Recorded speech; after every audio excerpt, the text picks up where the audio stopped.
எல்லாருக்கும் வணக்கங்க. எல்லாரும் நல்லா இருக்கீங்களா? இன்னைக்கு நம்ம கண்ணம்மா சுலகில் என்ன வீடியோ பார்க்க போறோம்னா, இங்கிலீஷ் தெரியலன்னு யாரும் கவலைப்படாதீங்க. இந்த ஒரு விஷயம் தெரிஞ்சா போதும். ஈஸியா நம்ம தமிழ்லயே நம்ம வாய்ஸ் பேசிடலாம். ஏஐ டூல் அப்படின்ற ஒரு ஆப் இருக்குங்க. அது ஆனா பேரு சாட் ஜிபிடி. சாட் ஜிபிடியா? ஏஐ டூல்ன்றது வந்து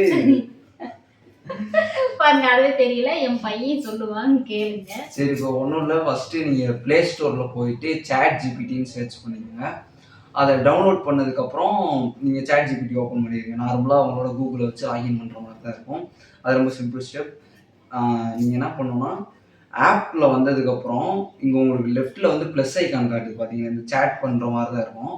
இந்த லெஃப்ட் சைடில் கிளிக் பண்ணிட்டு ப்ளஸ்ன்றதை கிளிக் பண்ணிங்கன்னா நீங்கள் பிக்சர்ஸ் வந்து ஆட் பண்ணிக்கலாம். இதில் இப்போ கேமரா, ஃபோட்டோஸ், ஃபைல்ஸ், வீடியோஸ் இந்த மாதிரி இருக்கும். இப்போ நான் ஃபோட்டோஸில், அதாவது இப்போ நீங்கள் ஏதாச்சும் எந்த இங்கிலீஷில் வந்து உங்களுக்கு ஏதாச்சும் யாராச்சும் ஃபோட்டோ அனுப்பியிருக்கலாம். ஏன்னா நீங்களே யூடியூப் சேனல் வச்சுருக்கீங்கன்னா உங்களுக்கு இங்கிலீஷில் தான் அவங்க மெசேஜ் அனுப்புவாங்க. அதை நீங்கள் வந்து இங்கிலீஷ் தெரிஞ்சவங்ககிட்ட ஒரு டைமும் கேட்குறதுக்கு உங்களுக்கும் சங்கட்டமாக இருக்கும். அதனால நீங்கள் ஸ்க்ரீன்ஷாட் மட்டும் எடுத்துகிட்டு இந்த சாட் ஜிபிடியில் வந்து அப்லோட் பண்ணிடுங்க. இந்த ப்ளஸ் ஐக்கான் கொடுத்துட்டு அப்லோட் பண்ணிட்டீங்கன்னா இங்கே இப்படி பேஸ்ட் ஆகிடும்.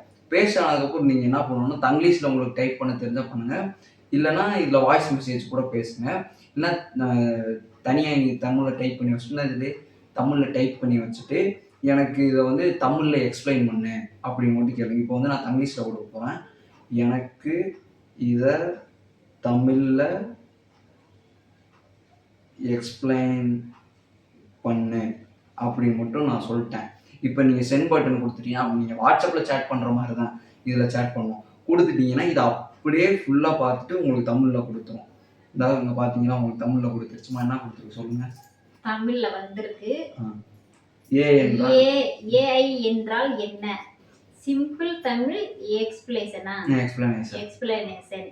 அடுத்து ஏஐ என்பதன் அர்த்தம் மனிதர்கள் செய்யும் அறிவு வேலைகளை கணினி அல்லது மெஷின் செய்யக்கூடிய திறன். அதாவது ஒரு கணினி மனிதர் போல யோசிக்க, கற்க, பிரச்சனை தீர்க்க, தெரிந்து கொள்ள, முடிவு எடுக்க முடிந்தால் அதை ஏஐ என்று சொல்வோம்.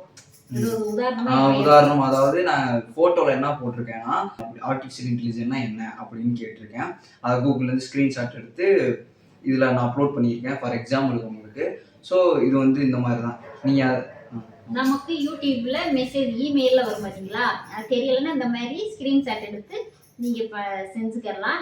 எனக்கு என் பையன் சொல்லி கொடுத்தாங்க. இதில் உங்களுக்கு டெக்ஸ்ட்டில் மட்டும்தான் தருவாங்கன்னு இல்லை, அவங்களே உங்களுக்கு தமிழில் வாய்ஸ் மெசேஜாகவும் அனுப்புவாங்க. நீங்கள் அதில் ஆப்ஷன் இருக்கும், வாய்ஸ் மெசேஜ்னு கொடுத்து விட்டீங்கன்னா அது வந்து ஒரு 5 நிமிஷம் 2 நிமிஷம் ஜென்ரேட் ஆக எடுத்துக்கும். எடுத்ததுக்கப்புறம் அதுவே உங்களுக்கு வாட்ஸ்அப்பில் உங்களுக்கு யாராச்சும் உங்கள் ஃப்ரெண்டு உங்களுக்கு மெசேஜ் பண்ணாங்கன்னா எப்படி வரும், அதே மாதிரி சாட் ஜிபிடி உங்களுக்கு மெசேஜ் அனுப்பும். அதை வந்து நீங்கள் கேட்டுக்கலாம். என்னன்றதை தமிழ்லையுமே நீங்கள் கேட்டுக்கலாம். வாய்ஸ் மெசேஜ்லேயும் நம்ம கேட்டுக்கலாம். இந்த எழுத்து மூலியமாகவும் தமிழ் எழுத்து மூலியம் நம்ம படிச்சுக்கலாங்க. இப்போ தமிழ் படிக்க தெரியாதவங்க இந்த மாதிரி வாய்ஸில் கேட்டுக்கலாம். இது ஒரு ஆப்ஷன் இருக்குது, பயன்படுத்திங்க. வீடியோ பிடிச்சிருந்தா லைக், ஷேர், கமெண்ட் பண்ணுங்கள். தொடர்ந்து நம்ம சேனலை சப்போர்ட் பண்ணியிருக்காரு நம்ம சொந்தங்கள் எல்லாருக்குமே ரொம்ப நன்றிங்க. பயனுள்ள பதிவாக இருக்குன்னு நினைக்கிறேன். நிறைய பேருக்கு ஷேர் பண்ணி விடுங்க. பாய், நன்றி, வணக்கம். பாய்.